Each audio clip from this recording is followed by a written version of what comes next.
తొలిసారి వైఎస్ కుటుంబాన్ని సొంతగడ్డ కడప జిల్లాలో ఓడించి తెలుగుదేశం పార్టీ చరిత్ర తిరగరాసింది. 2019 సాధారణ ఎన్నికలకు నాందిగా భావించే ఎమ్మెల్సీ ఎన్నికల్లో వైకాపా కంచుకోటను బద్దలు కొట్టింది.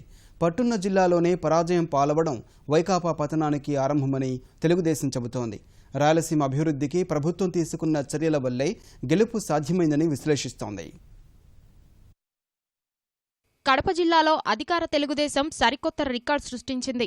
కడపలో ప్రతిపక్షం వైకాపాకు స్థానిక సంస్థల్లో పూర్తిస్థాయి ఆధిక్యం ఉన్నప్పటికీ తెలుగుదేశం అనూహ్య విజయం సాధించి ఆ ప్రాంతంపై పట్టు బిగించింది. 2014 సాధారణ ఎన్నికల్లో మొత్తం 10 స్థానాలకు గాను 9 స్థానాలను వైకాపా గెలుచుకుంది. 2014లో అధికారం చేపట్టిన తెలుగుదేశం కడప జిల్లా అభివృద్ధిపై ప్రత్యేక దృష్టి పెట్టింది. పట్టిసీమ ద్వారా పులివెందుల ప్రాంతానికి తాగు సాగునీరు అందించింది. ప్రభుత్వ కృషితో 40 ఏళ్లుగా కడప జిల్లాలో ఓటమి ఎరుగని వైఎస్ కుటుంబానికి గట్టి దెబ్బ తగిలింది. ఎమ్మెల్సీ బరిలో జగన్ చిన్నాన్న వివేకానందరెడ్డి ఓడిపోయారు.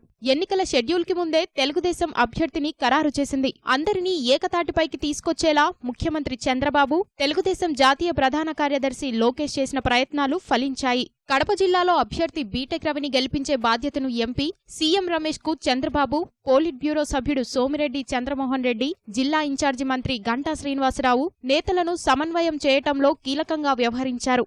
పబ్లిక్ చేత ఎన్నుకోబడ్డ ప్రజాప్రతినిధులు ఇచ్చిన తీర్పు ఇది.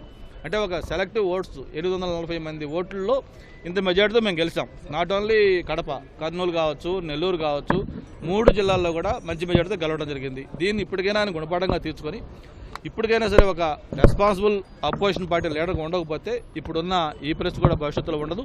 ఇప్పుడున్న ప్రతిపక్ష పార్టీ హోదా కూడా ఆయనకి దక్కే అవకాశం లేదు. జగన్మోహన్ రెడ్డి ప్రతిపక్ష నాయకుడిగా విఫలమయ్యాడు.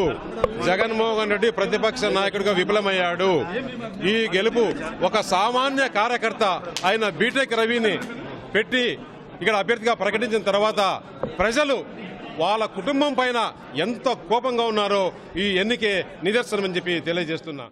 నేతల సమిష్టి కృషితో కడపలో పాగా వేయటం తెలుగుదేశం పార్టీలో ఆనందం వెల్లివిరుస్తోంది. కడప జిల్లాలో సాధించిన ఈ విజయం ఇంతటితో ఆపకూడదని నేతలకు చంద్రబాబు స్పష్టం చేశారు. 2019 ఎన్నికల్లో కడప జిల్లాలో పులివెందుల సహా అన్ని స్థానాలను గెలిస్తేనే పార్టీకి అసలైన విజయమని తేల్చి చెప్పారు.